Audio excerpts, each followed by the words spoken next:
मैं फिर आपकी आंखों में ढलने लगी, मैं फिर आपकी आंखों में ढलने लगी, और तौबा मेरी फिक्र चलने लगी। और कल जी भर के रो लिए, और तबीयत फिर समझने लगी। उनके कदमों की तासीर की खाक भी सोना उगलने लगी, और बागबानों ने क्या कह दिया, कलियां फिर सुकड़ने लगी। और हुनर ना खुदा देखिए, नाव कागज की चलने लगी, और जाम सब तलक मेरे पास आया, महफिल ही पढ़ने लगी। क्या नमस्कार, बंजारा बीट्स में आपका स्वागत है। मैं हूं ज्योति प्रकाश खरे। आज हम आपको मिला रहे हैं बुंदेलखंड के एक ऐसे कवि से जिन्होंने कविताओं में तो महारत हासिल की ही, साथ में उन्होंने रेलवे को भरपूर सेवाएं भी दी। चलिए मिलते हैं कि यथार्थवादी कवि विजय प्रकाश सैनी जी से। नमस्कार सैनी जी। सैनी जी, रेलवे में आप कब आए? मैं रेलवे में 78 में आया। तो आपकी ये जो लेखन यात्रा रेलवे कार्य के दौरान रही या उसके बाद आपने लिखना शुरू किया? रेलवे के समय तो थोड़ा थोड़ा रहा, लेकिन उसके बाद ज्यादा रहा। तो रेलवे के दौरान आपके अंदर अंकुरण हो गया था लेखन? हाँ, रेलवे के पहले ही हो गया था। वो कैसे हुआ? आपको साहित्य की अभिरुचियों में मेरा शुरू से शौक रहा सुनने का। कविता मैंने नीरज को सुना, सोम ठाकुर को सुना, और ये बड़े बड़े शायरों को सुना, मुशायरे सुनता था। तो मुझे, और दूसरा जो चारों तरफ मैं गरीबी देखता था, तो मुझे वो सुन के फिर कुछ लिखने की प्रेरणा जगती थी। तो मैं कोशिश करता रहता था उसके लिखने की। तो वो जो कुलबलाहट थी वो रिटायरमेंट के बाद फिर बलवती हो गई? हाँ, वो उसके बाद उसको एक माहौल मिल गया जी। बिना माहौल के वो पनप नहीं पाई रेलवे के माहौल में जी। वो वहाँ का माहौल साहित्यिक के क्षेत्र में, खासकर रनिंग स्टाफ का शुष्क है। किस पद पे रहे आप? मैं गार्ड के पद पे रहा, और मैं गार्ड के पद से ही मैंने अपनी पद की शुरुआत करी, और मैं गार्ड से ही रिटायर हुआ। बड़ा कठिन जॉब है गार्ड का। हाँ, कठिन तो है। हर परिस्थिति में, हर मौसम में गाड़ी तो चलानी पड़ती है, और इसमें टाइम पंचुअलिटी का बड़ा ध्यान रखना पड़ता है। एक पंजाब मेल खड़ी है तो 5 मिनट लगा वो खड़ी रहे तो पब्लिक हल्ला करने लगती है। जी जी। हाँ। कभी रेलवे की कार्य के दौरान भी आपको कुछ प्लॉट या कुछ आए दिमाग में? हाँ, रेलवे के कार्य के दौरान भी जो है मैंने कई बार साहित्यिक गोष्ठियों में भाग लिया है, और लेकिन मैं उतना नहीं ले पाता था ड्यूटी की वजह से। ड्यूटी की वजह से। तो सैनी जी, आप हमें कोई अपनी वो रचना से शुरुआत करें जो ज्यादा लोकप्रिय हुई है। जरूर जरूर है सर। मेरी एक रचना है, बहुत छोटी सी रचना है, लेकिन उसमें एक संदेश है कि संबंधों को जलाए रखना, संबंधों को जलाए रखना, और दुआ सलाम बनाए रखना। और सब तो लुट गया आज के दौर में, सब लुट गया आज के दौर में, और जमीर को किसी तरह बचाए रखना, संबंधों को जलाए रखना। छाया अंधेरा चारों ओर है, छाया अंधेरा चारों ओर है, और पता चलता नहीं कौन किस ओर है। प्यार की एक लौ तो जलाए रखना, एक आस तो बनाए रखना। प्यार की एक लौ तो जलाए रखना, एक आस तो बनाए रखना, और हर चीज बिकाऊ नहीं होती, ये खरीदारों को बताए रखना, संबंधों को जलाए रखना। सैनी जी, जैसा कि आपने मैंने उल्लेख किया कि आप यथार्थवादी कविता के रचयिता हैं, इसको किस तरह से लिया जाए? मैंने मतलब जो समाज में हो रहा है वास्तविक, जो दिखाई देता है, जिसको अधिकतर लोग अनदेखा कर देते हैं, लेकिन उसको मैं उजागर करने की कोशिश करता हूँ। मतलब कविताओं का लाइव टेलीकास्ट।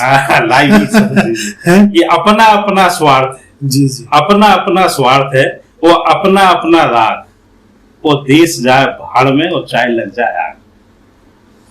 हाँ, ये स्थितियां बनती दिखती हैं। अपना अपना स्वार्थ है, अपना अपना राग, और देश जाए भाड़ में और चाय लग जाए आग। और कौओं की काव काव से गूंज रहा हर भाग, कौओं की काव काव से गूंज रहा हर भाग, और सत्ता के लोभी देश का कर रहे गोड़ा भाग। और जल रहा सारा देश, वो ये गा रहे भाग, जल रहा सारा देश और ये गा रहे फाग। और आलम तो ये है कि माली ही उजाड़ रहे बाग, आलम तो ये है कि माली ही उजाड़ रहे बाग। सैनी जी, आपने रेलवे में वर्क किया है, इसके अलावा फिर आपने साहित्यिक गोष्ठियों में भी शिरकत की है, तो कहाँ कहाँ आपको रचना पाठ करने का मौका मिला?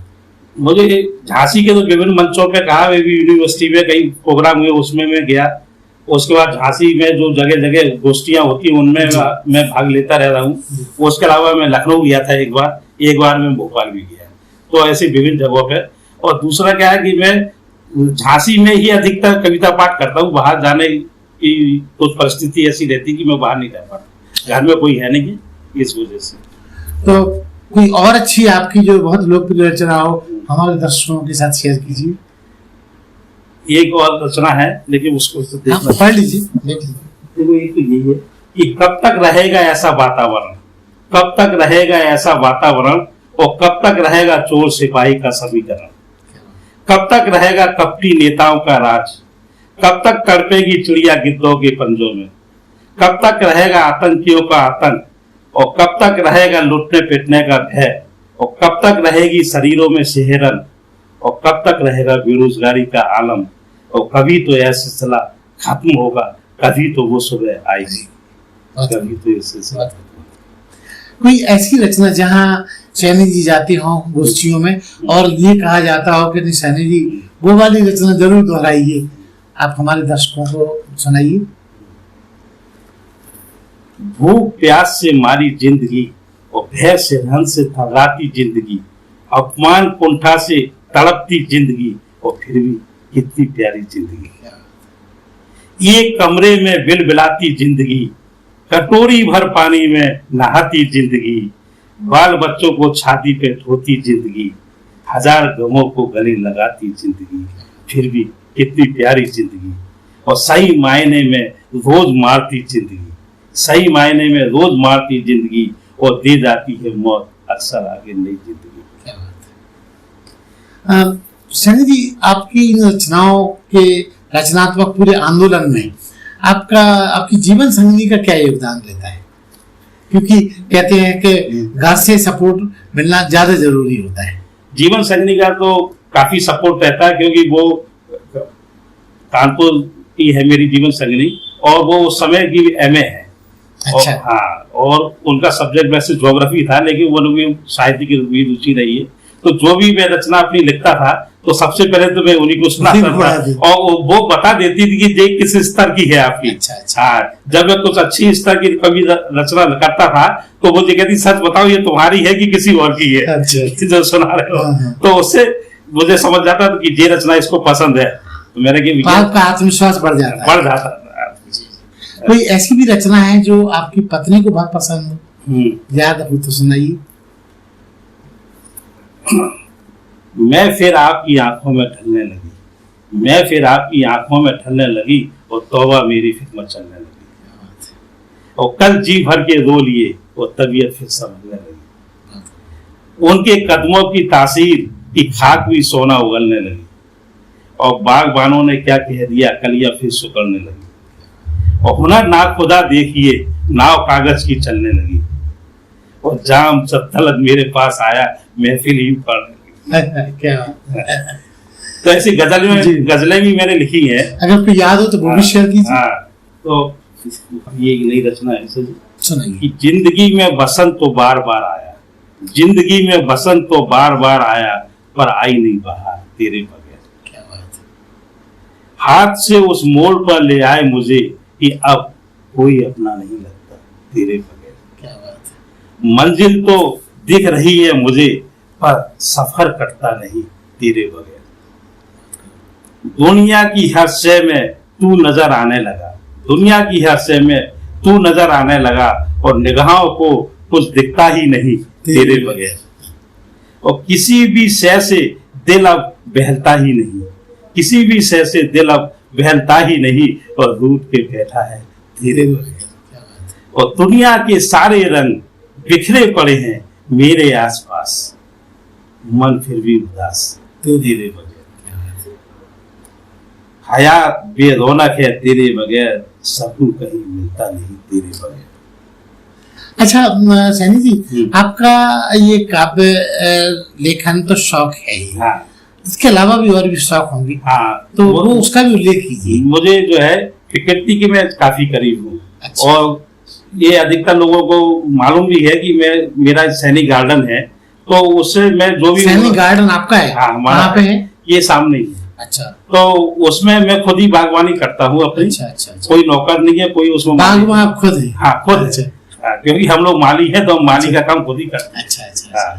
तो मैं उसमें कई तरह के फूल वगैरह उगाता रहता हूँ और फेसबुक पे डालता हूँ, तो सब लोग तारीफ करते हैं उसकी। तो आप सृजनी गार्डन का देख सकते हैं फेसबुक में वो खोल के। हाँ, इसके तो अलावा भी और कोई शौक हाँ, है आपके? उसके बाद मुझे साहित्यिक शौक शुरू से रहा है और मैंने एक साहित्यिक लाइब्रेरी बनाई है घर में, जो अभी आपको दिखाऊंगा ऊपर है। तो उसमें जितने बड़े बड़े इंडिया के वो साहित्यकार हैं, चाहे वो कवि हो, चाहे उपन्यासकार हो, चाहे कहानीकार हो, सबकी किताबें अधिकतर मेरे पास हैं। और मुझे जब भी टाइम मिलता है तो मैं वहां से जब बगीचे से अपने आता हूँ, नहा धो के खाना रखा के, फिर मैं ऊपर जाके वो उसी 2-4 घंटे वो पढ़ता हूँ और उसके बाद फिर शाम का काम फिर करता हूँ। तो मुझे इसकी पढ़ने का शौक शुरू से रहा और बहुत अच्छा संकलन है मेरे पास। वृंदावलाल वर्मा के सब उपन्यास मेरे पास, जयशंकर प्रसाद का पूरा साहित्य, सुमित्रा जी अपना शरद चंद्र का पूरा साहित्य, प्रेमचंद का तो पूरा वरिष्ठ साहित्य, रचनाकार हैं, हाँ, ख्याति प्राप्त, हाँ, उन सबका संकलन आपके पास? संकलन मेरे पास है। और जितने आधुनिक और नए लोग आए हैं, जिनने अच्छा लिख रहे हैं या लिखा है, उनकी भी किताबें मैं राजकमल प्रकाशन का वार्षिक सदस्य हूँ, मैं राजपाल एंड सन्स का सदस्य हूँ, ज्ञानपीठ का सदस्य हूँ और ये अपना प्रभात प्रकाशन का मैं मेंबर हूँ। जब मैं दिल्ली जाता था मैं उनसे मिलके आया वहां के प्रकाशकों से और वो कहते थे गार्ड साहब आपकी बहुत अच्छी रुचि है। तो मैं वो अपना सूची पर जो भी नई किताबें निकलती है भेजते रहते हैं। तो मैंने अभी तक कम से कम 1 लाख की किताबें मंगाई। अच्छा सैनी साहब, आपने जहाँ तक इतनी सारी गोष्ठियों में शिरकत की है तो कहीं कहीं आप सम्मानों से नवाजे भी गए हो? हाँ, मुझे कम से कम 8-10 सम्मान मिल चुके हैं। तो झांसी की तो अधिकतर संस्थाओं से सम्मानित रहा हूँ, दिल्ली की भी 2-3 संस्थाओं से सम्मानित रहा हूँ।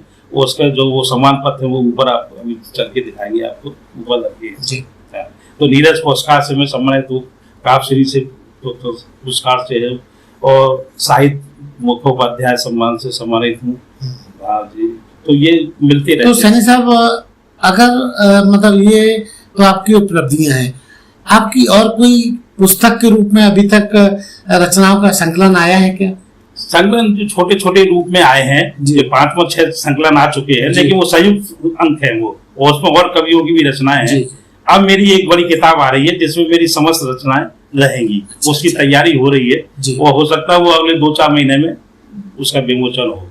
तो चलते चलते हम चाहेंगे आप अपनी कोई और अच्छी सी रचना जो यथार्थ के करीब है, जैसा कि आप बताते हैं, मैं एक गजल आपको सुना रहा हूँ जो मुझे पसंद है काफी। जी जी जी, पहले कुछ शेर सुन लीजिए जी। कि सिकवा क्या करें हम जब अपनों ने दिए गम, सिकवा क्या करें हम जब अपनों ने दिए गम, और तेरे मेरे बीच कोई दूरी नहीं, तेरे मेरे बीच कोई दूरी नहीं, और तू नजदीक हो ऐसा भी नहीं, तू नजदीक हो ऐसा भी नहीं, और जो हुआ तेरे सामने हुआ, जो हुआ तेरे सामने हुआ, और रंज इसी बात का हुआ। क्या बात है, रंज इसी बात का हुआ। और हम दर्द कोई नजर आता नहीं, हम दर्द कोई नजर आता नहीं, और कमबख्त गम मुझे छोड़ के जाता नहीं। दिल और दिमाग पर छा गया कोई, और जरा सी आहट होती है लगता है आ गया कोई। और अरमानों का खून वो ही करते हैं, अरमान जिनकी दम पर पड़ते हैं। वो चांद सितारों की तमन्ना करता रहा, और मैं सूखी रोटी के लिए सुबह से शाम करता रहा। मुझे कभी खुद से रूबरू होने ना दिया, और नए नए वादों से मेरा दामन भरता रहा। रफ्ता रफ्ता ले गया मेरा सकून छीन कर, रफ्ता रफ्ता ले गया मेरा सकून छीन कर, मैं उसके ख्वाबों की पहरेदारी करता रहा।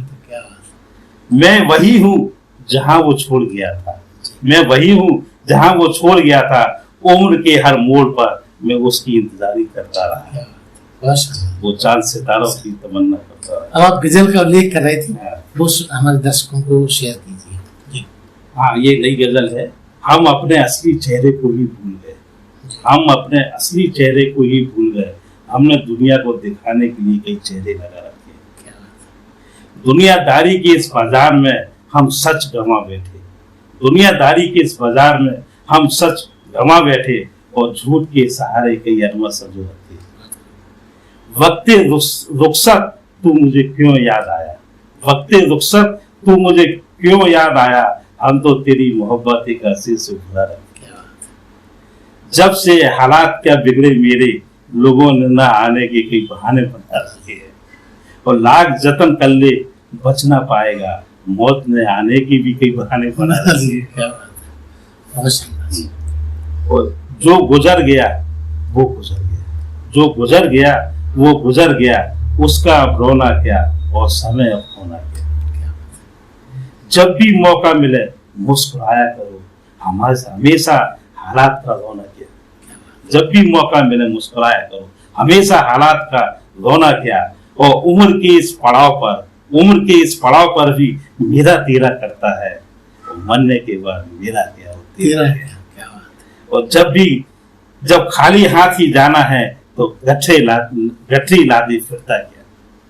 वक्त के साथ चलाकर वरना तन्हा रह जाएगा, वक्त के साथ चलाकर वरना तन्हा रह जाएगा, और इतना भी नहीं मालूम क्या। और आते जाते राम राम तो कर लिया कर, जीवन में वो रखा गया। क्या बात है। सैनी जी, बंजारा बीट्स एक सोशल प्लेटफॉर्म है, इंफॉर्मेशन देने वाला प्लेटफॉर्म है, एकेडमिक, आपने देखा भी है। हमारे दर्शकों को आप अपने किसी शेर के साथ कोई संदेश दीजिए। मेरा तो यही है कि संबंधों को जलाए रखना और दुआ सलाम बनाए रखना, और सब लुट गया आज के दौर में, और जमीन को किसी तरह बचाए रखना। तो ये थे सैनी जी, जो अपनी कविताओं के माध्यम से, अपनी यथार्थवादी कविताओं के माध्यम से बंजारा बीट को शेयर कर रहे थे, उसके साथ सामंजस्य बिठा रहे हैं। सैनी साहब, बंजारा बीट से बात करने के लिए बहुत बहुत धन्यवाद। नमस्कार साहब, आभार आपका। इस चैनल को लाइक और सब्सक्राइब करना ना भूलें। देखते रहिए बंजारा बीट्स।